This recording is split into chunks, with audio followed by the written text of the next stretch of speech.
Hi everybody, Justin Leslie here, Pfizer whistleblower, alternative media, Project Veritas, James O'Keefe, O'Keefe Media Group, whistleblower, guy who exposed James O'Keefe for Bohemian Grove, should be one of the biggest stories ever, but the alternative media, people like Candace Owens and Ian Carroll, don't see it as a big deal that James O'Keefe, the whistleblower, uh, guy that he is, took a whistleblower story and couldn't publish a Pfizer whistleblower story that was able to potentially um, really make a impact in 2021.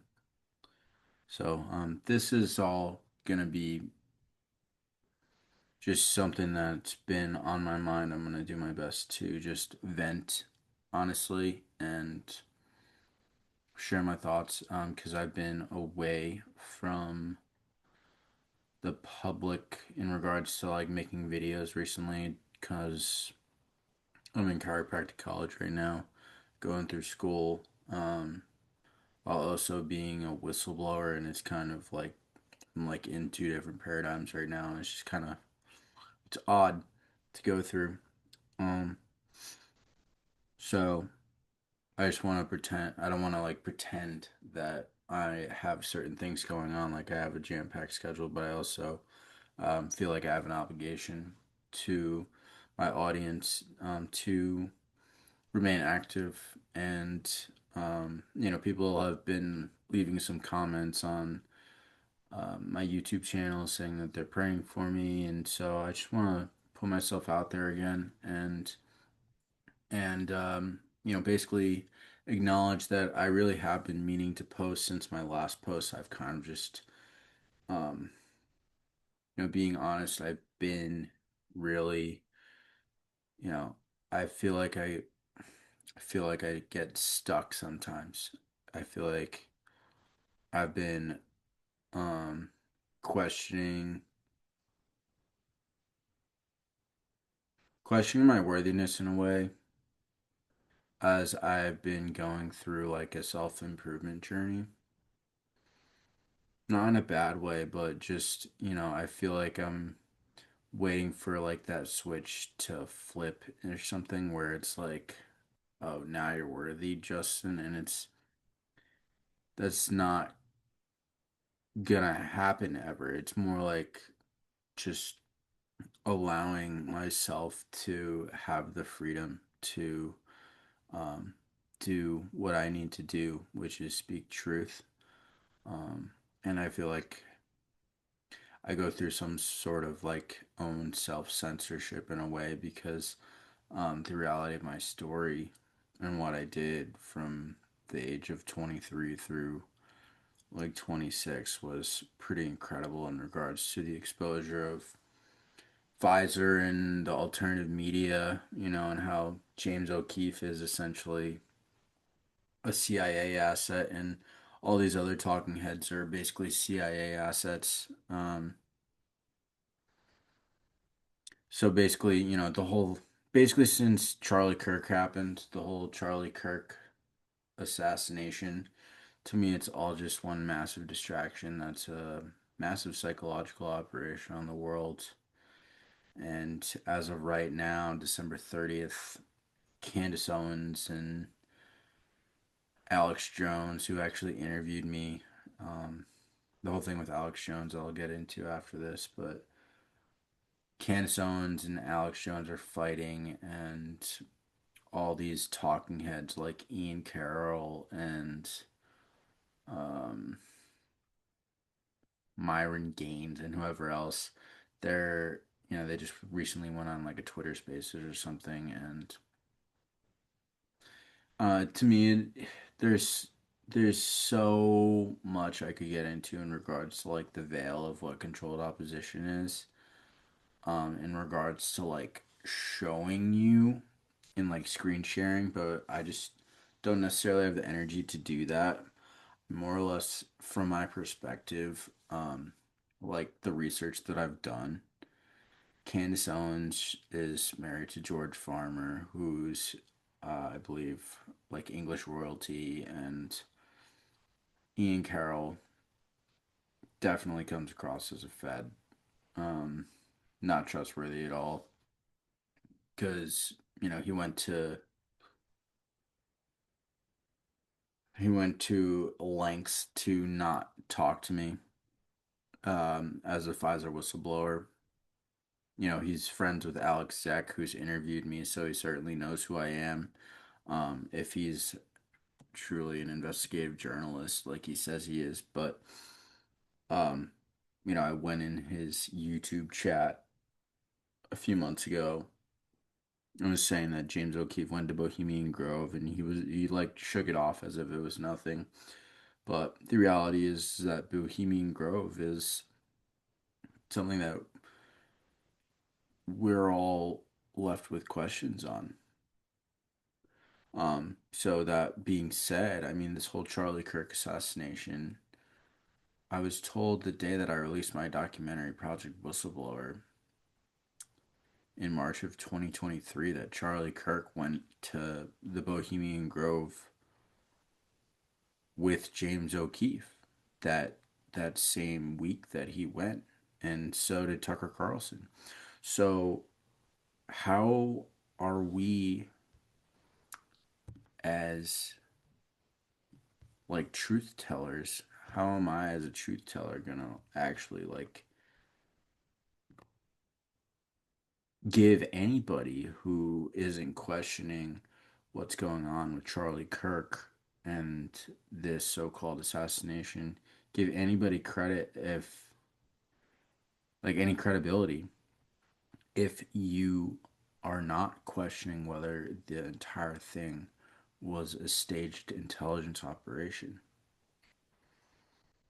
Because from my perspective, it clearly was. I mean, if you go back and just look at the footage, I mean, there's so many people who have went in on this already at this point in time where they've exposed a blood bag essentially coming out of his neck, the lapel mic moving, the F on the freedom going in and out in regards to F. There being a trap door, the fact that the stage was removed and like painted over or cemented over. Um, the holography camera, possible holography camera that was behind him, that footage was taken right away.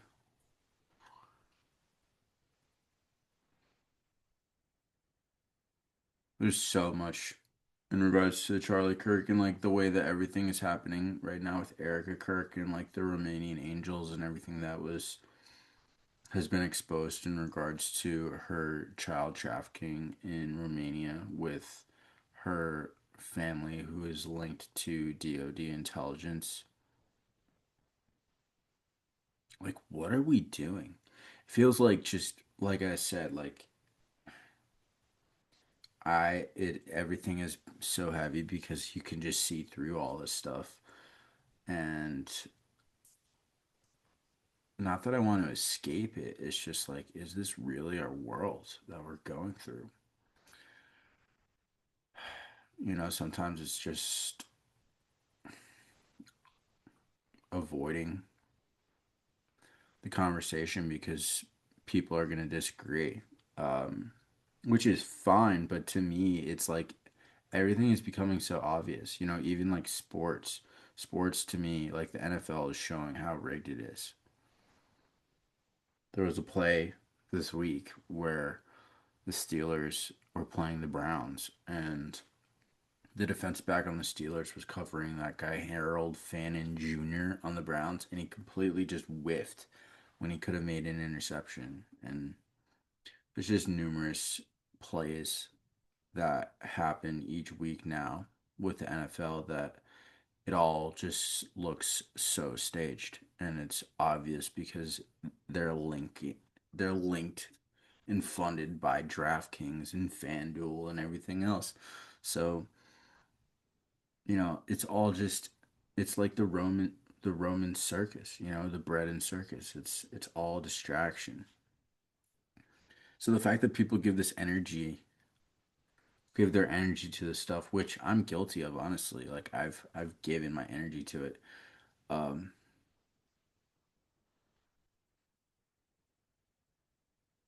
we have to stop.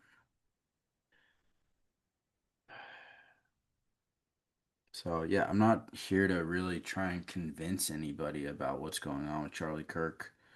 Um, I'm just sharing my perspective in the sense that there's a lot more important things that could ultimately be talked about, and that you must question why it's such a big thing right now. Um, like there's the digital IDs that are being pushed, and there's a mass surveillance agenda essentially being pushed down our throat that these alternative media talking heads like Alex Jones and Candace Owens and Ian Carroll, to name a few, should ultimately be reporting on. But this Charlie Kirk assassination is all just part of the circus of the hidden hand controlling these people ultimately to distract us from what's really important, which is exposing the actual truth that the entire thing was scripted and that Charlie Kirk, whoever Charlie Kirk is, the character Charlie Kirk, may ultimately still be alive. And that's where I lean, that he's ultimately still alive and that he's some sort of repurposed character now. You know, people have gone and how they believe he's alive, and I'm not going to do that on this video, but ultimately, it's just part of the greater illusion of what is real versus fake. Like the fact that this chair would fall through a table. Chairs are solid. So how do they fall through tables? Is the real question. I also wanted to touch on how my philosophy towards science and modern science itself has essentially grown to the point of philosophical doubt, in that a large majority of what I perceive as modern science is essentially fake, and that it's essentially impossible to prove, and that modern science itself is dogma and it's backed on assumptions that are backed on experiments that happen outside the human body. For example, vitamins. Show me vitamin A. Show me vitamin E. Show me vitamin K in the human body. Show me retinoic acid, please. Show me the vitamin D that you isolated from the sun rays and how it's like somehow a hormone, 120, 125 dihydrocalciferol or whatever it's called. Show me that in the body. You can't do it. So the people that take vitamins every day, you're being manipulated and co-opted by it's essentially a Trojan horse for big pharma still. You think about that? Like you think about the word vitamin. That is such a psychological operation in its own right. To think that there's 12 different vitamins B's, vitamin A, E, K, like vitamin this, vitamin that. It's all nonsense. And the philosophical doubt is essentially, I mean, it stems from the the debunking of virology itself, where I mean it's being proven that the whole field of virology is utterly nonsense. From the virology control studies done by Jamie Andrews, he's come out recently about how he's done all the experiments and shown how there's literally no virus in any sample that they say viruses could exist from ultimately. Um, doing the actual control experiments to prove the independent variable and showing the cytopathic effects that occur in these cell culture experiments with different cell lines. Um,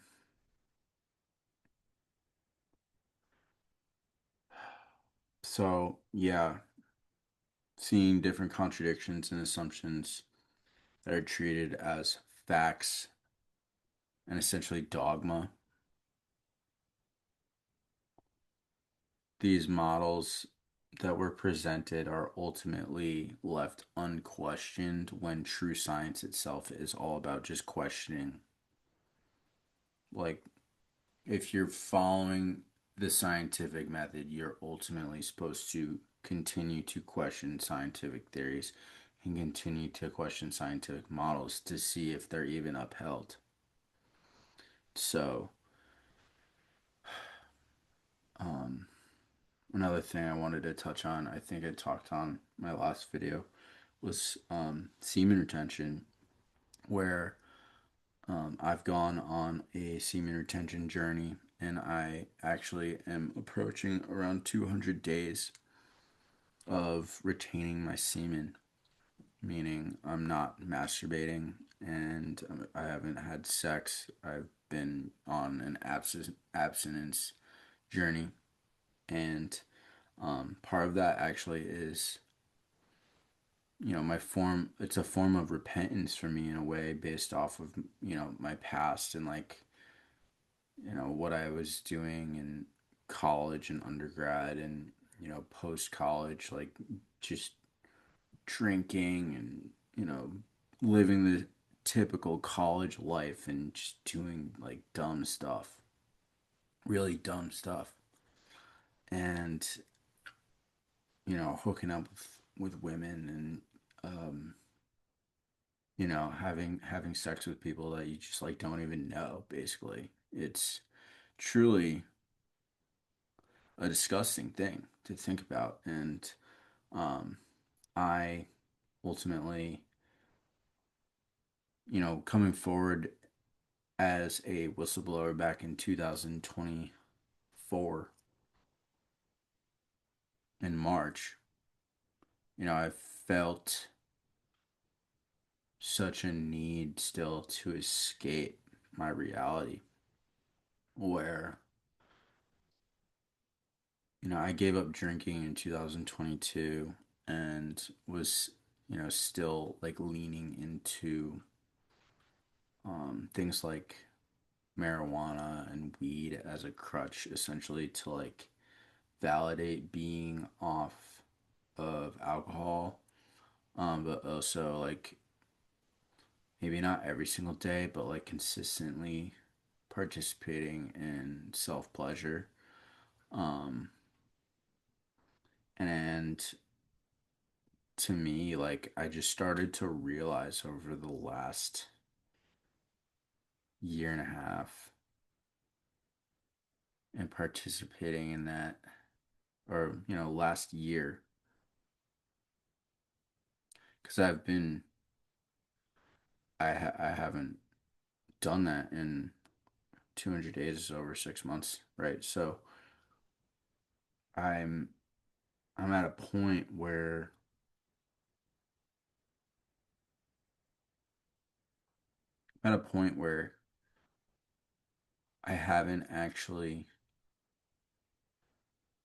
I haven't like wrote anything down, my thoughts about all this, but it's ultimately retaining your life force and your vital energy, your vitalistic energy, your sexual energy, to me is like the only way to meet yourself as a man. And for women too. It's just, I think that it's harder for me to understand from a women's perspective because, like, I have male genitalia, I have, a dick and balls. So it's really hard to speak from a women's perspective, but ultimately, for guys, like, to be masturbating every day or releasing every 2 days, you just become tired. And then your baseline is essentially you're tired. You get up to a certain point and then boom, you release again and you let go all your energy. That's why you need to like fall asleep. You need it to you need it to like turn off an urge where if you move through that urge, then you keep the energy. And it's essentially there's a metaphor in the sense that it's our cerebrospinal fluid and our semen are closely related, and um, you're essentially holding the energy to send it up your spine and send it to your brain. But I don't know, am I doing much of that? I'm not really sure. Ultimately, I just know that I feel so much better, and I don't really plan on falling into the trap anymore. And that is also closely related to edging, which is like even just touching yourself really at all. I don't, I haven't done that. It's like,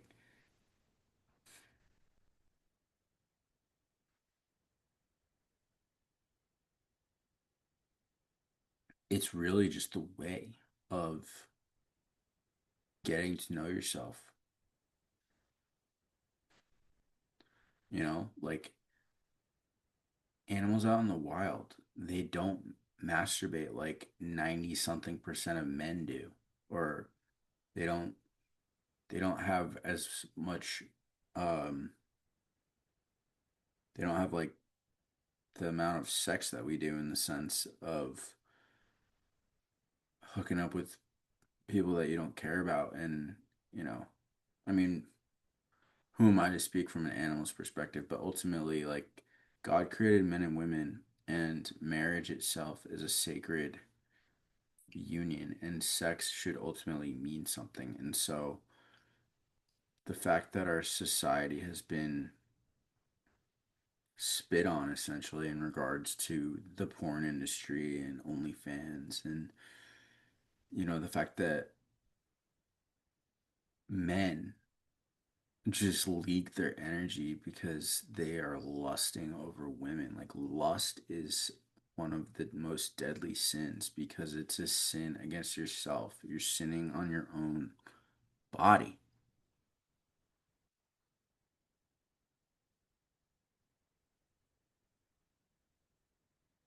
So I'm ultimately moving towards forgiving myself.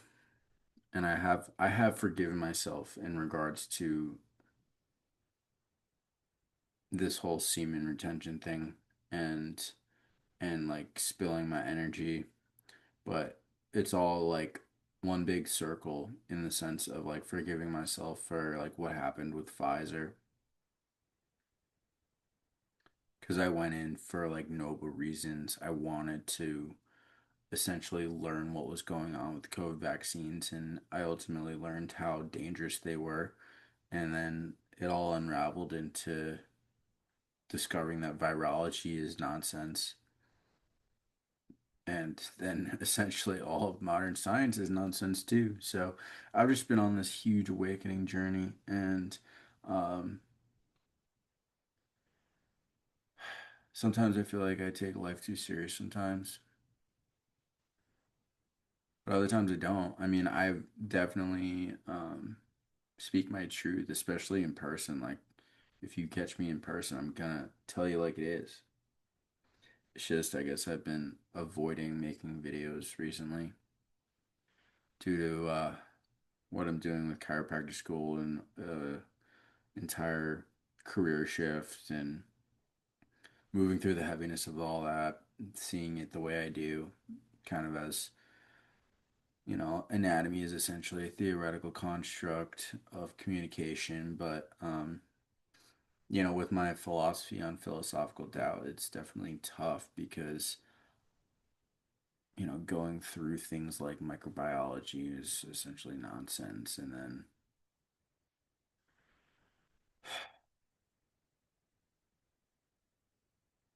biochemistry, nonsense.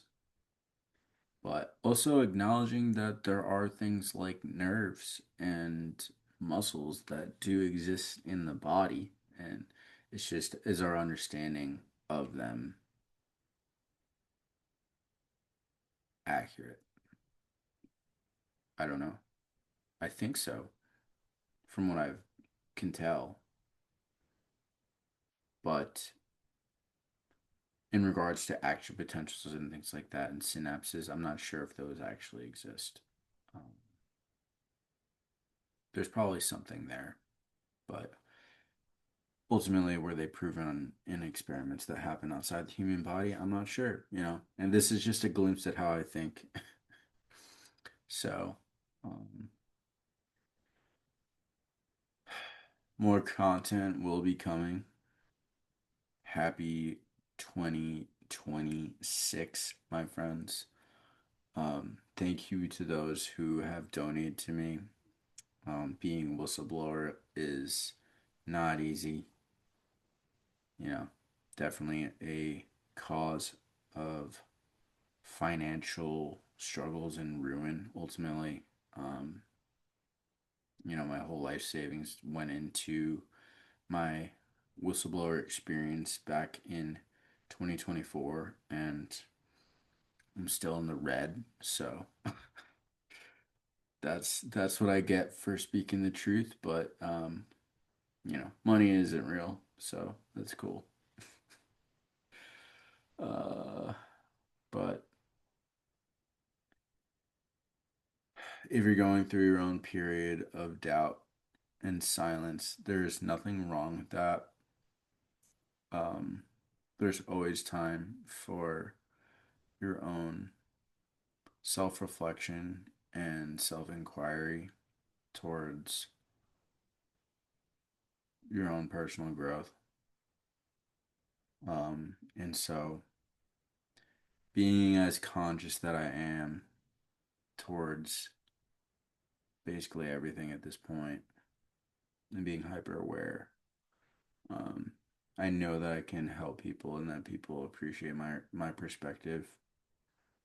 And so, I'm gonna look to continue to do that. So, Um, thanks again for listening. Leave a thumbs up in the comments if you made it all the way to the end. Appreciate you guys. Talk soon.